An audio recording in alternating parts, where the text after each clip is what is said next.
Shalom and welcome to another edition of Our Daily Bread. I'm Messianic Torah, and this week's parashat is the 11th parashat of the book of Bereshit, also called Genesis, and it's called Vayigash, which means "and came near."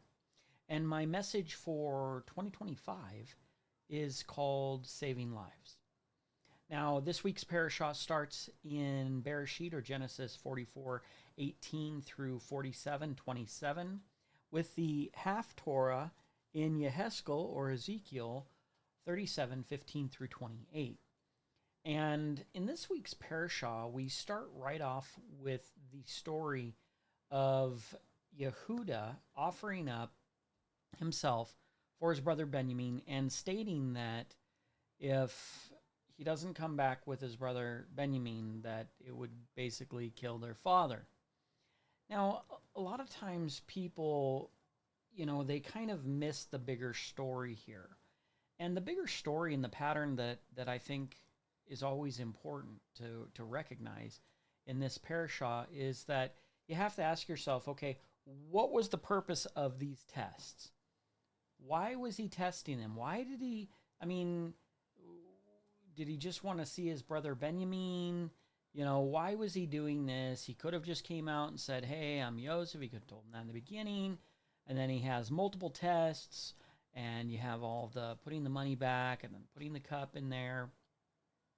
And, the big question is, well, why these tests?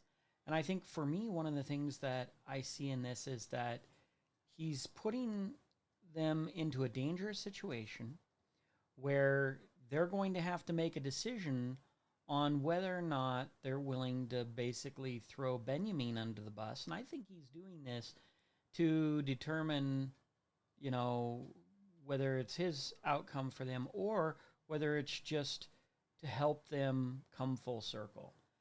Now, what Yosef's brethren did to him was terrible. We have a Cain-level event here that I think often gets overlooked. This isn't just like, boys having fun. No, they were going to kill their brother, kill their father's favored son, right? And that would have tremendous impacts on their father. And it did have tremendous impacts.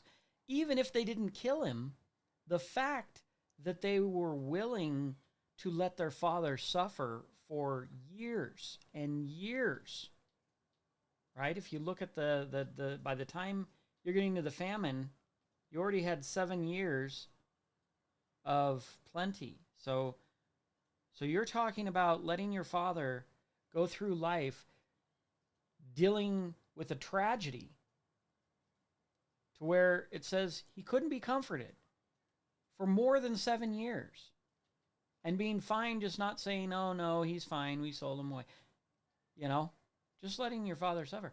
So that's why I think this is so significant when you start off with this idea of Yehuda not only telling Yosef, obviously they didn't know it was Yosef, but himself, that if something happens to their brother, that it will hurt their father. Okay, that's the lesson that they didn't have when they were going to kill Yosef. Even when they sold Yosef away. Even when they brought back his coat dipped in blood to destroy their father, knowing that his favored son had been, torn by a wild beast. Right? That's significant. So the fact that now you have a different outcome where they're not willing to just get the food for themselves and just go back and say, hey, bad things happen. Benjamin's now, a servant, to this guy in Mitzrayim, in Egypt. They weren't willing to do that. And that was the big turning point. So in my message for 2025, the first point is for my father, right? This is about saving lives. And when we put this into the context of Yosef and the dreams, right? You can't forget, the dreams from previous parashas. because the idea that they would come and bow down to him had bigger significance. They took it as some kind of petty little thing. Oh, you think you're better than us. You think we'll bow down to you, right? And the reality was, even back then, Yosef was better than his brethren. His father already favored him. So there, from his father's judgment, he's better than his brethren. He was spent to give a report of his brethren because he both had just judgment and was better. You know, you're not going to have the fox create the security for the hen house, if you know what I mean. So his brothers already had clearly gotten into trouble to the point that Yaakov is sending Yosef to give a report on what they're doing. And so he trusts him. So Yosef starts off this whole scenario better than his brethren. Okay? That's just a fact on multiple levels. And then they were like, oh, all offended, about his dreams. It says they hated him even more because of it. Because of the fact. This goes back to Cain and Havel. Havel had a better offering. That's a fact. God accepted it. God's a righteous judge. If he said it's a better offering, it's a better offering. Cain, instead of trying to bring a better offering as well to up his job, instead decides, hey, I'm jealous of this person. Instead of fixing the problem, I'm jealous of my brother, so I'm going to kill him. That doesn't change your offering. Your offering still sucks, and now you're a murderer, and so your offering probably even more so not going to be acceptable. And the same thing happened with Yosef's brethren. If his father already loved Yosef more than them, then now that they killed their brother, do you think that that's going to move him up the ranks? No, it's actually going to move him down the ranks. And they were already in the lower parts of the ranks for a reason. And so that's not a big move for them going outside and then doing something bad, because clearly that's why you're on the bottom, And a lot of people don't like this idea of ranking, right? It doesn't feel good. Oh, just love all my kids the same. God loves everybody the same. I don't know what book you're reading, but I didn't get that at all. And as a matter of fact, there's plenty of scriptures to prove that that's not true. There's scriptures when he says, unless your righteousness exceeds that of the Pharisees, the scribes and the Pharisees, you shall in no way enter in the kingdom. There's a measure of righteousness. It's not just, yes, you're righteous, or no, you're not righteous. There's phrase like exceedingly righteous, right? So there's like doing the minimum. There's doing more than the minimum. There's doing even more than that. And that, even in that one example, even though there's plenty of examples to use, was a measure of getting into the kingdom. It was a measurement of righteousness, and not just whether you had righteousness or not, but how much righteousness you had. There was a bar, and you can meet it, exceed it, and go beyond that even. So people don't want to hear that, because people fundamentally want to say, how dare you for judging me, right? How dare you tell me I might not be good enough? How dare you rate me on a scale of 1 to 10? It's like you see out there, all these people, are delusional. Everybody out there rates themselves a 10. You're not a 10. Okay? Highly unlikely. And this goes back to the Torah principle of just weights and measures, right? You don't call all the weights the same. You don't say that a small weight is actually a greater weight. That's actually a huge sin in the Bible. And you can do a study down that whole path to find out about that. But we're supposed to have just judgment. And that includes for ourselves. And if you look at these scenarios, we don't want to say, oh, everybody's the same. Man and woman's the same. Everybody's the same. All the children are the same. The righteous and the wicked, they're all the same. Everything's okay. Everything isn't okay. Okay? That's what the world's trying to sell, that everything's okay. There's nothing really evil. It's just, that's just a different way of people believe, or different way of people. That's just not true. All things being equal is actually, that's nonsensical.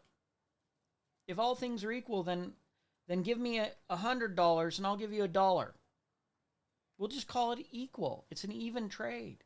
And then we'll just do that as often as possible, if you don't mind. Right?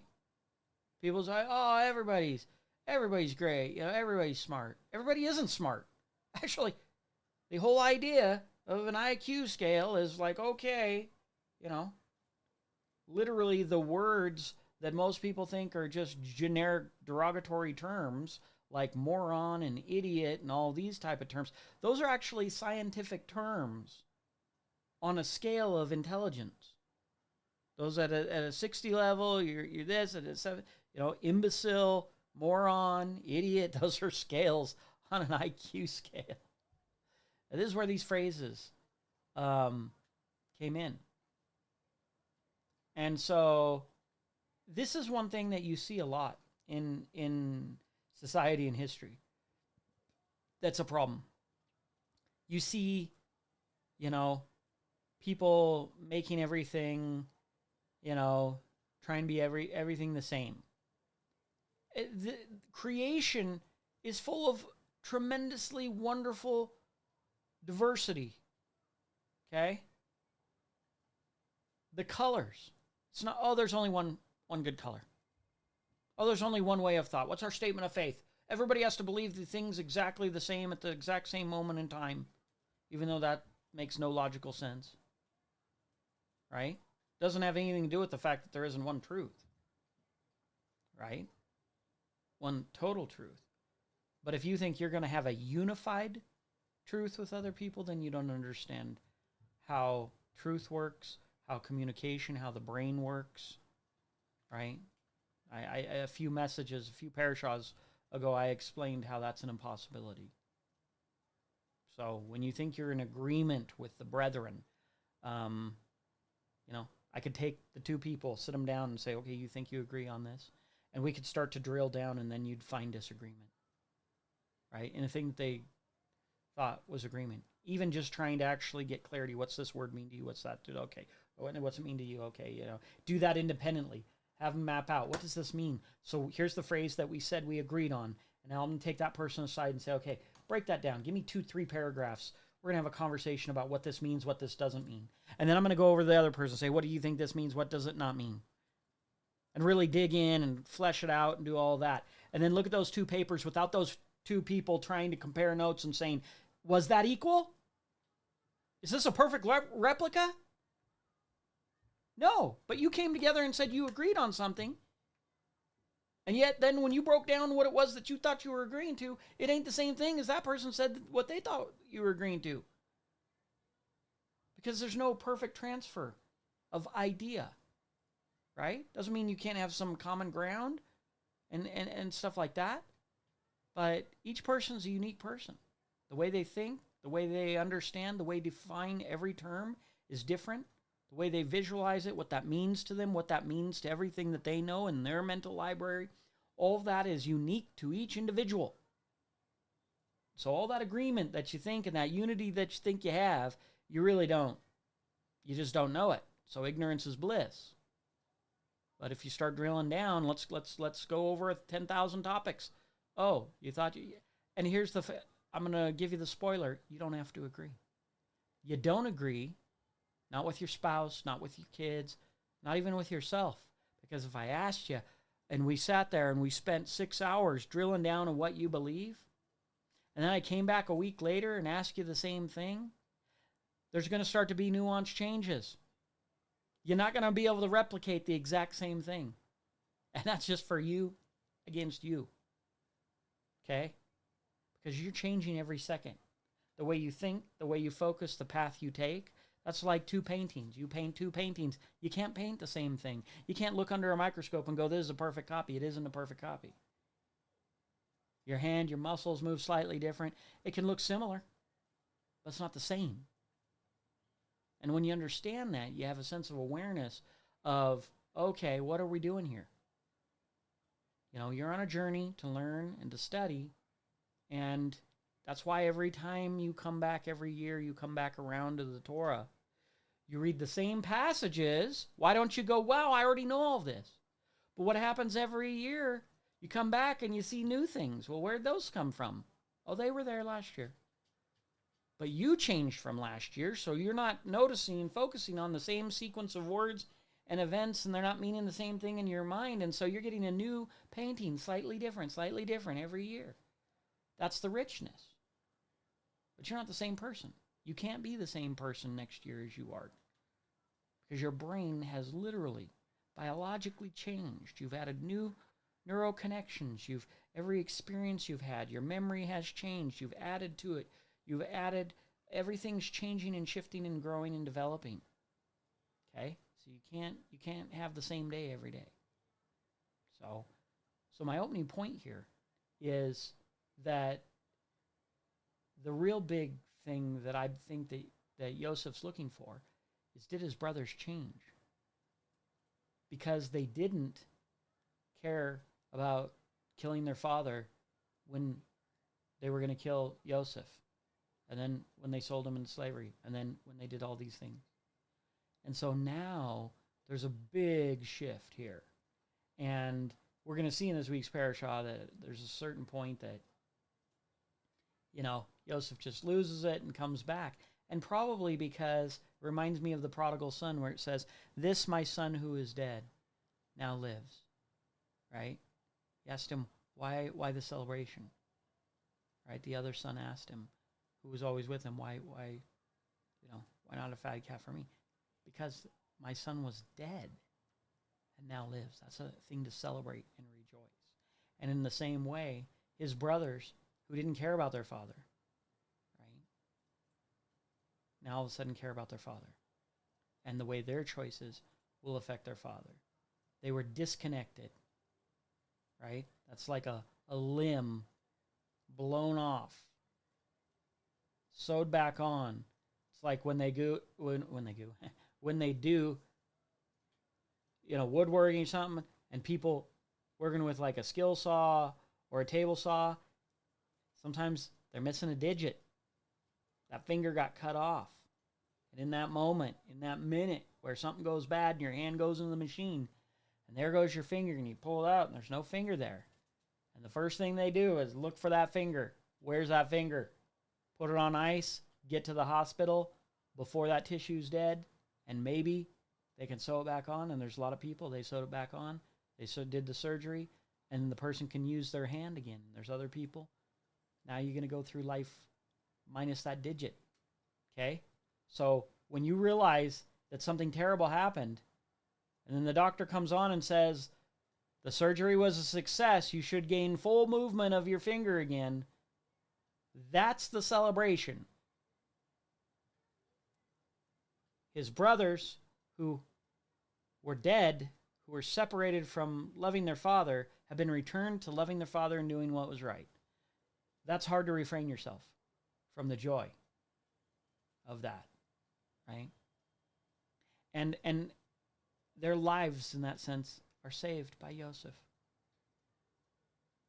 So my first point here is called For My Father.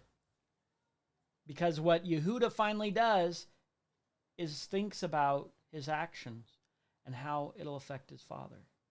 That's what he should have been doing when this story started. And guess what? Yosef tells them, don't be afraid, even though they were terrified when he revealed himself. For multiple reasons. Number one, they did wrong to this person. They did wrong to this person, and now he's also in a position of power over them. Could have him killed quite easily if he wanted to. Now they're relying on him, but now they also have to deal with their sin face to face. If you remember, when they put the stuff in the sack, the cup and stuff, and they're like, oh, God has found us out, right? Because we sinned. That's why this stuff's happening to us. This bad stuff is happening to us. They're having to face it. They got to ignore it for 7 years. And now they're having to face their sin that they did to their brother. And so the same's holding true here. Everybody, when there's sin like that, you have to live with it, right? You're carrying around that burden. It's a strong burden to wrong your family. It's a strong burden. Some people, there's a lot of people out there. They are separated from their family, siblings that are angry. They had an argument. They're still holding a grudge 10 years later. Then one of them gets sick or gets cancer or mom or dad dies, and all of a sudden the siblings come back and they realize how stupid it is. But they wasted that 10 years foolishly being angry. One of the things that my father taught me is he said, let's just never go to bed angry. Like, don't carry anger over into the next day. Like, if we fight, we're upset at each other, let's just make sure we come back together by the end of the day so that we don't carry that over in the next day. Because it's a burden.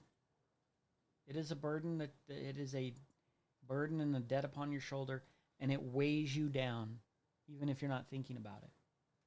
And so really you got to make right with things. You know what I mean? May not be what you want,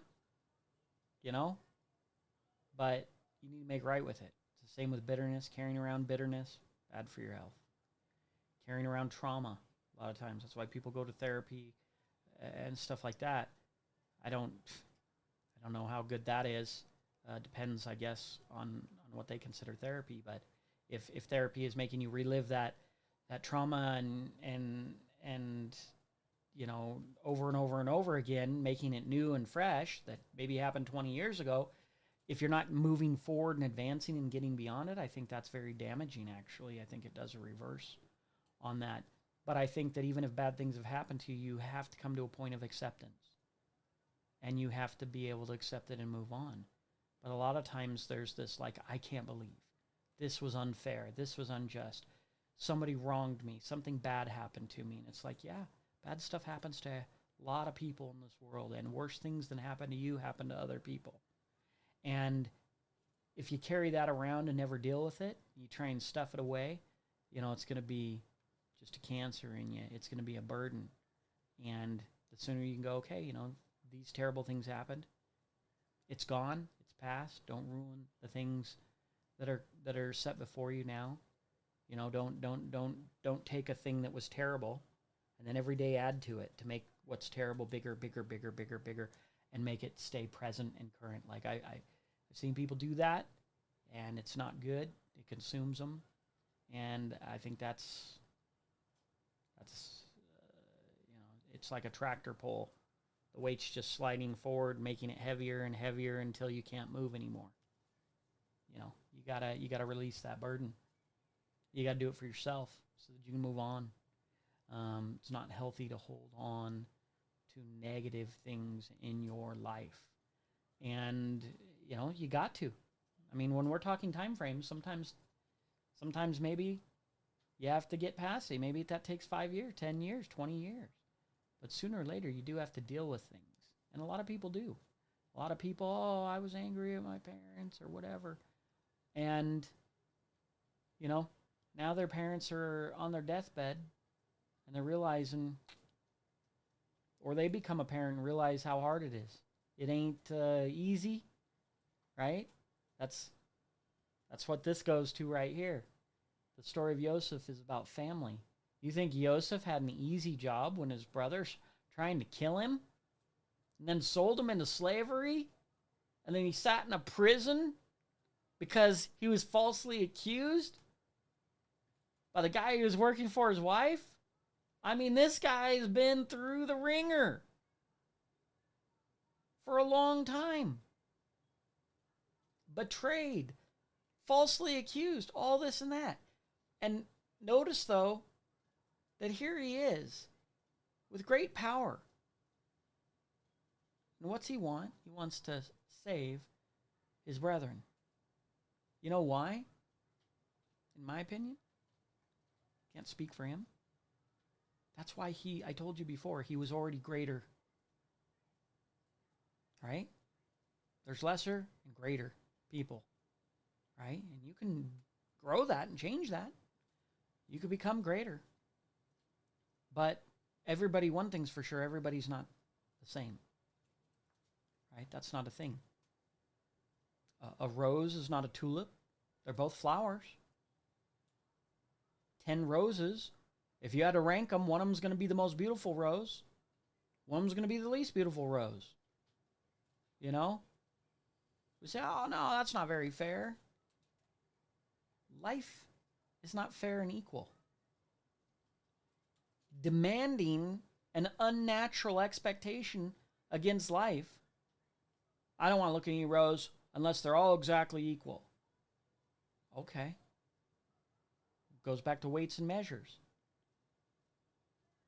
Then if you look at a ugly rose and a more beautiful rose and say, nope, they're exactly the same, then you're saying, I'm not going to have proper judgment. I'm not going to have critical thinking. That's where a lot of our society is nowadays. They want to say everything's okay. You know, that's just for them. You don't have to, you know, I mean, it used to be you don't have to like it, right? Now they're saying, no, you have to like it. Or you're all these negative things if you don't like everything that's going on in the world. If you don't like everybody and you don't like every action that they take and say that it's a good thing. You know, somebody robs somebody, well, they were oppressed, you know, it's not their fault, and you're a jerk if you don't sympathize with the person who's robbing the other person because they didn't have enough. And it's like, yeah, but then what about sympathizing for the victim of the person that they're robbing, who worked hard and might have the same struggles or even more struggles than that person who just robbed them, and this was their everything, and they worked hard and they lost their job and they came from nothing, and then they finally had enough money to be able to buy that iPad so they can work, so they can put diapers on their baby. And then this guy came and stole their iPad. And you're like, but what about him? He was broke. And it's like, yeah, the guy who has the iPad was broke. And he worked 3 times harder than that guy to get the iPad. And now this guy come and took his iPad and maybe shot him. And now his wife doesn't have a husband. His baby's grown up without a dad. And all the trouble that's going to... And you want to sympathize with the criminal? That doesn't make any sense. Let's apply critical thinking here. That's the problem in the world. Not a lot of critical thinkers. Not a lot at all, I'll tell you what. And that's why we're in such a weird, weird place in this world as it is. Because people are seeing evil and calling it good. And they're going, oh, that's so, you know. Or they seeing evil and saying, well, maybe it's neutral. Maybe it just depends. Evil's evil. Good is good.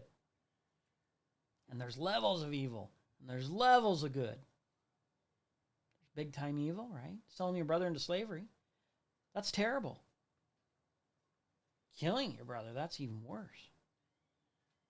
Right? There's different levels. At least he's still alive. That's why Reuven wanted to go in and was like, hey, let's not kill him. Just throw him in this dry well. Okay? Because he's trying to save him from being killed by his brethren.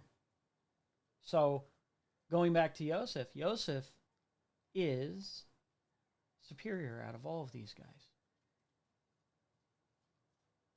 He went through more unjustly, because he was already starting off better than they were. Went through all this stuff, still better than they are. Then had the ability to seek revenge and didn't, still better than they are. Why? Because what they didn't do was love their brother because their father loved their brother. Yosef, even though these guys tried to kill him, loves his brethren and saves them because his father would want them to be saved. And they're jerks. Right? Not the best people. And he still loves them because they're family. Because he's honoring his father, because his father loves him. You know, a father loves their kids even when their kids are screwing up.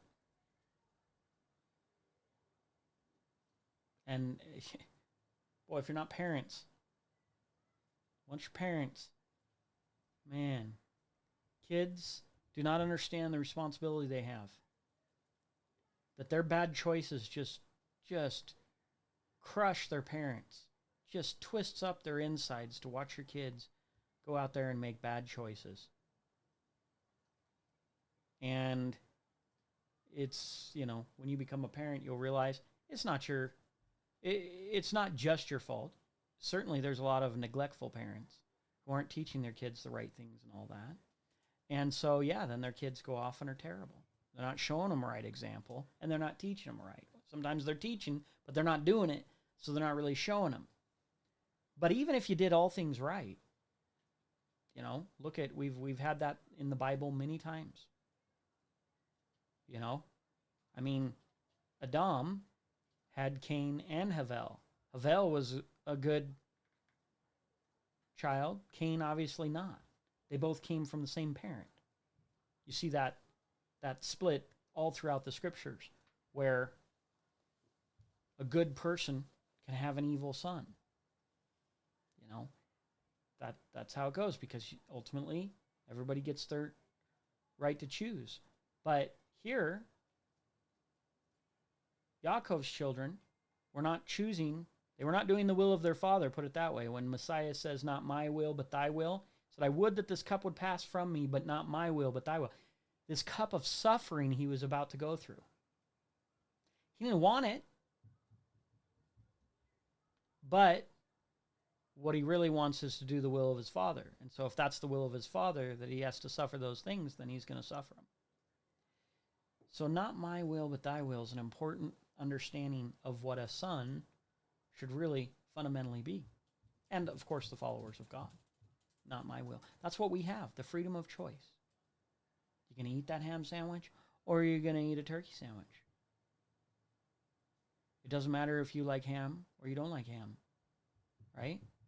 Doesn't matter if the choice is going to be easy or hard. At the end of the day, if you make the choice that you want for you, then you're not thinking about your father and what he wants you to do. And guess what? Here's a little spoiler alert. Your father wants what's best for you. So if your father wants you to do something, but you don't want to do it because you think something else is better for you, then you're just clueless, right? Because you don't understand that as a parent, your parent, all they want to do for you is what's best for you. So when they're chewing you out, they don't want to sit there and chew you out. That's not a job anybody's like, yay, I get to do that. A parent that has to punish their kid, nobody wants to do that. As a matter of fact, you know, it ruins the, you know, correcting anybody. Nobody wants to do that. Nobody rushes in and says, oh, I love correcting people. Because there's consequences. You know, Yohanan, John the Baptist, you know, he corrected a king. He got his head cut off. You know, not very fun. So, and when you have a relationship, a close relationship, and you love the person you're correcting, that hurts because they're going to hold that punishment against you.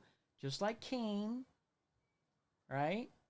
Instead of holding the punishment against themselves and changing, they blame the person who comes and gives the correct report. When the Messiah came back, why did they want to crucify him? Because he came back and showed them where they were wrong. As it says, those, you know, who are evil, they don't like the light because the light exposes their evil deeds. So they want to kill the light. They don't want to change their evil deeds that are now exposed. They want to kill the person who exposed them. So you have to understand that that is a terrible pattern, but it's a pattern that constantly happens in society, right? When people are doing evil, they like to hide in the shadows. When that's exposed, then they don't like that. Then they want to go after the person who exposed them instead of realizing, you know what? Great time to repent. Great time to pivot. You shouldn't be doing those things. It's exposed. What a great time to turn around. But a lot of evil people, they say, I got to hide better next time. I got to stop the people who are exposing me. Right? Because their love is for evil. And when what you're doing is right, you don't have to hide it. You see what I'm saying? If it's exposed that you did something really good, for example, where it says you do your alms in secret, right? If you're giving charity, you're not like, hey, look at me, I'm so awesome. I am giving this person $100 to help them out. Kind of like Ephron, the Hittite, when he's offering before all of the people in the gate his field for Avraham to bury his dead. Very public. He didn't go to him privately and said, hey, I'm going to tell you what, don't worry about this. I got you here. Why don't you take this cave? But he's saying it in front of all the people. And so Abraham's like, nah, here, you said it was worth 400 pieces of silver. I'll give you the 400 pieces of silver. Right? It's not a gift. So we see this pattern. And now you have Yosef being revealed. So all this ties into this idea, this revelation. Yosef was good, and he was hidden from his brethren. Now he's going to be revealed. They were being evil and hiding their evil deeds, and now it's going to be found out when he reveals himself. That's why it says they were troubled by his presence. Like, this is the person they wronged. And by the way, he's trying to save them. And even later, when you get it further on in the story of the I think it might be next week's Parashat, I think it is. And then, when Yaakov's going to die, or when he actually dies, and they're like, oh, and they made up this story about how, well, our father really wanted you to forgive us. And it's like, they're still trying to lie because they're worried, and it's a reflection of their own evil hearts. Because, if Yosef wanted to harm them, he could, no matter what they said. The key there is, and that's another, spoiler alert, that's another lesson there, which is they were not restrained when they finally decided they were going to kill their brother Yosef, right? Because they hated him already when he told them the dream and all of this, but they didn't act upon it. And then they finally got to a point where they were out in a distant place, and they saw him coming, and they're like, let's kill this guy. Because now they feel that they'll kill him and they'll hide it. Right? And so there's a lot of people in the world that way, where if they could get away with things, they would do them because they're really that wicked inside, but they're being restrained. If the people are going to go in and loot a business because there's some kind of disaster or something like that, then they're thieves, right? And then when the time comes where they can get away with it, or either hide it, or not get caught, or not get punished, then they're just showing who they really are, right? They were that way the entire time. When they weren't doing the sin, they were still the sinner. They were just waiting for the environment to be right to then show who they were. And the same thing goes in the other direction. If you're righteous, then you're already righteous. And when you do a good deed, just like Yosef was already righteous. He had the right character. He already honored his father. He was already the good son. And then, they sold him into slavery. He could have come back and been like them and been angry at him, and he would actually be more justified. They weren't justified in hating him. he would have been justified and still didn't, because that's not who he was. Who he was, it's already revealed. And then, as I said, when Yaakov dies, they're like, oh, maybe it was just because that's their wicked heart that's reflecting that. Oh, maybe once our father's dead, like Esau, waiting for his father to be dead so he could kill his brother, then he's already a murderer. He just hasn't carried it out yet. So, in this case, it's like the old thing. The person who's always worried that you're cheating, it's probably the cheater. Because that's where their mind is. Right? They're always thinking about it. Because that's what they would do. So then they're projecting that out onto the other person. And it's the same way here. They're going to be projecting that now he's going to slay them. When in reality, that's who they are. That's not who he is. He never wanted to harm his brethren, even when he was giving an evil report. The evil report is hopefully, number one, to honor his father, but hopefully that they would learn from that and stop doing evil and start doing good. That's what the father wants from their children, and that's what his good son wanted from his brothers, is that they stop being evil and start doing good, so that every report that you bring back to your father should be good, right? But again, they wanted to kill the judge instead of change and become more righteous. And so you'll see that there's still a trickle, but that's because, like I said, Yosef is superior to his brethren. He's on another level than they are. And even up all the way up through there, I don't see any of that ever change. And if they want to be jealous of it, why be jealous of something that you could attain, right? Don't be jealous of the person who is a millionaire, because you could go make $1 million if you wanted to. If that was really a goal of yours, you could figure out. There's plenty of information out there. You could learn it, do it, learn from your mistakes, go figure it out, and then have it. You don't need to. That's coveting. That's one of the 10 commandments. If you look at it, people have their idea of what they think. Oh, it means you really want something. That's not really biblically what it means. But if you look at and categorize a study on coveting, what you'll see, one of the main themes of coveting is it's when people want to kill somebody, right, to gain what they have. Right? They want to take what they have instead of earn it themselves. And we see, that's one of the blueprints of a thief. See, for me, I can't stand thieves. The reason I can't stand thieves is because I've struggled enough in life just to try and stay afloat and take care of my family and all that, that the thought that when you're sitting there, that person that's robbing that person might have just lost their job. They might have had, their dad died and they're going through financial hardship.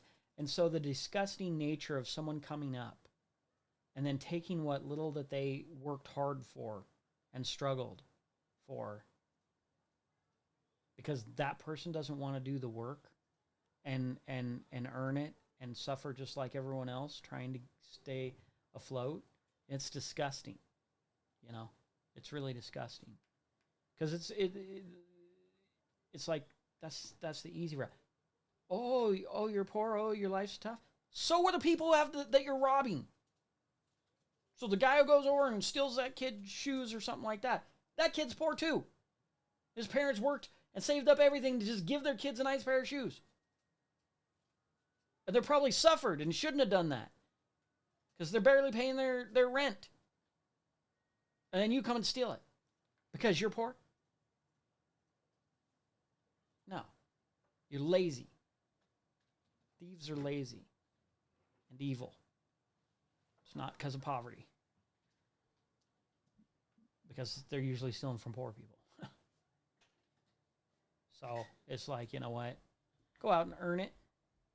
Go out and earn your own stuff. Go out and struggle like everybody else has to in order to try and get what you need, what you want. that's how you have respect for people. Life is difficult. Okay, there's no. I won't say there's no shortcuts, but there's shortcuts are not going to be a winning path for most people. Um, you gotta try and figure it out, and you gotta suffer, and you're gonna go through difficult times, and hopefully, you figure it out, and you get yourself somewhere. It's very difficult. People underestimate how difficult life is, and as difficult as your life is, there's a million people who have it 100 times worse than you, and they're still struggling, and that's where it's the disrespect, right? It's a disrespect. There's people with no arms, no legs, who run marathons.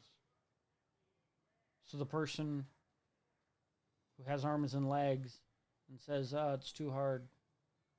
I could never run a marathon." It's like, actually, that's so not true. And, just you may not have the desire or the discipline or the focus, or you're not willing to put that much energy into struggle for it and do all that. But most of the stuff's attainable for people. But it's not free. You know what I mean? There's work that goes along with it.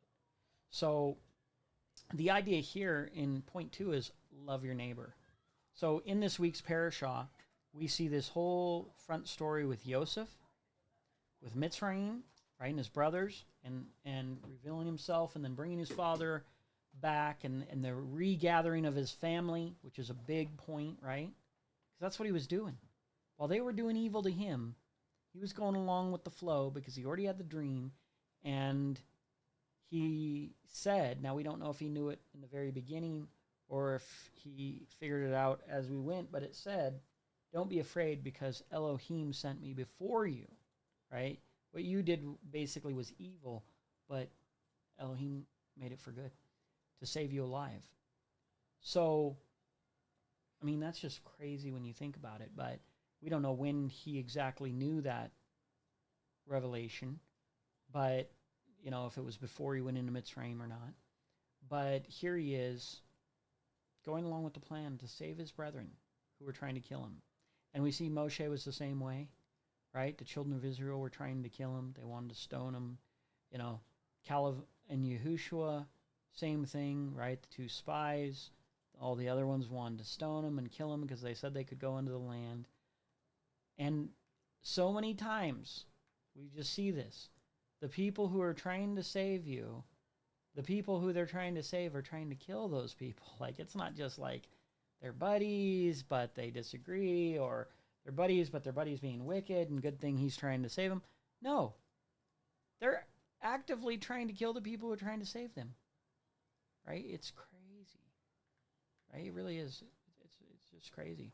So we get love your neighbor as yourself, because now that part goes into the fact that this great command, right, is to love like Yosef is loving his brothers as himself.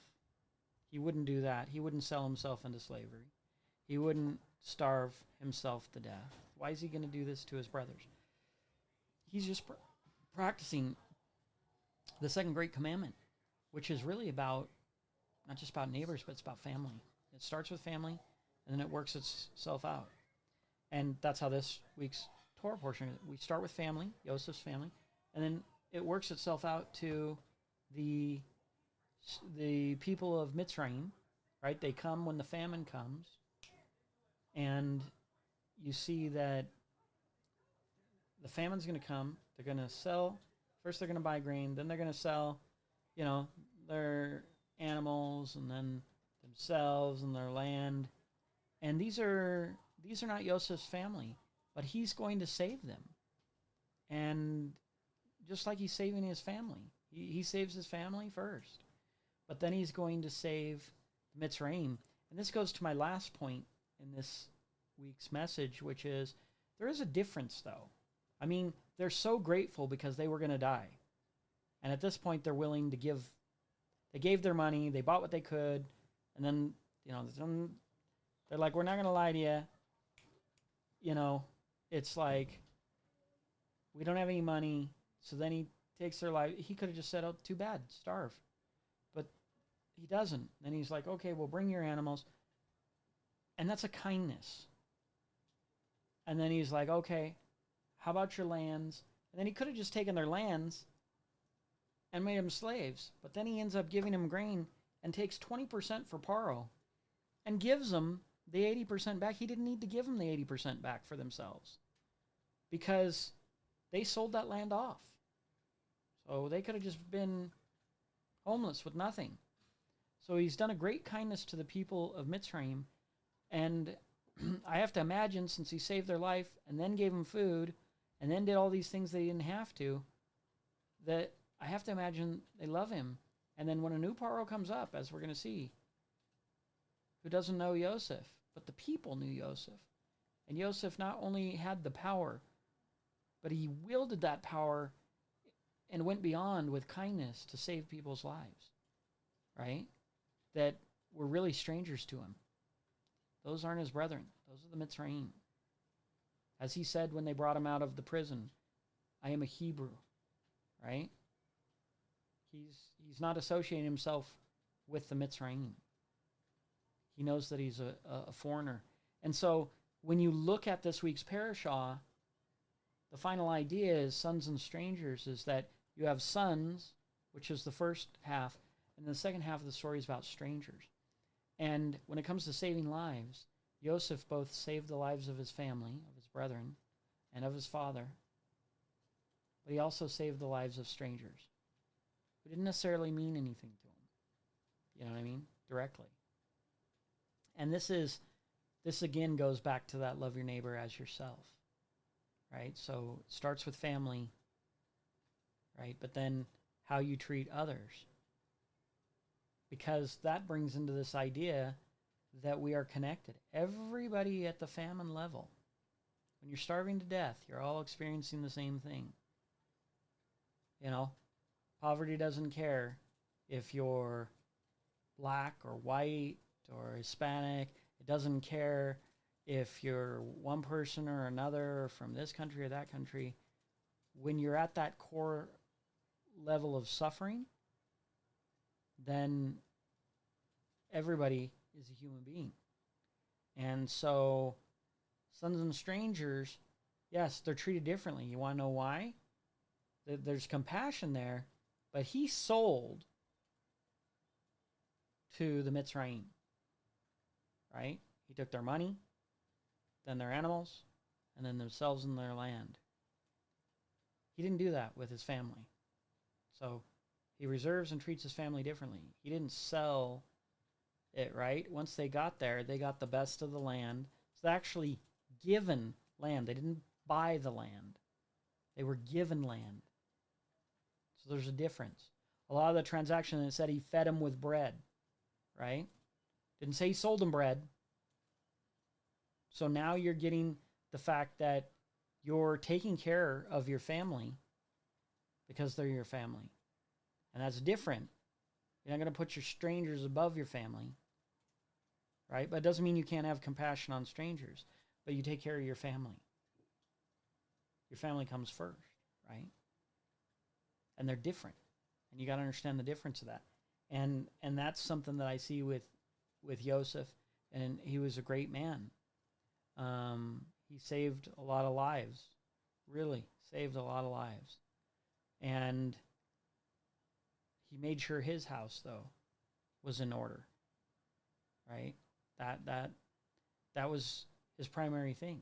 You know, the dreams were about him and his brethren, and right, the sheaves. And then you got the sun, the moon, the stars. Now it's his brothers and his mother and father. Nowhere in there is there another thing which is like, oh, the Mitzrayim. The Mitzrayim are going to come to you, right? Because ultimately those dreams, he says, that he sent him before him to save their lives. But in addition, again, going back to that measure of righteousness, I think he was exceedingly righteous because that's who he was. So, yes, he saved his family and his mother and father. Well, not his mother, because she, I believe, already passed away with the birth of Benjamin. But but he saved his father and his brethren. And then all the Mitzrayim as well. And so, really great guy. Anyway, so hopefully in this week's Parashat, you understand that we have this duty to our Father, right? And we have a duty to our Heavenly Father as well, right? And yet we have a duty to our family, even when our family, man, they were trying to kill him. They were going to kill him. They hated him, going to kill him, all that. He still came back and saved them. That's how tight that bond is. As they say, blood is thicker than water. And then you do have a duty to the neighbors, to love your neighbor, and even the strangers, right? If you can do good to other people, then do good, right? But it's not at no cost, and everything isn't equal, right? So hope this message was a blessing to you. Leave your thoughts and comments and share, and continue to be a good brother, sister, daughter, son, father, mother, neighbor, right? Those are all responsibilities and that you have, and you can take that bar up higher and serve others, suffer for your family, because a lot of times they're going to kind of make you suffer one way or another because you love them so much. And help, your neighbor and strangers where you can. Hope this is a blessing. Till next time, I'm going to say shalom.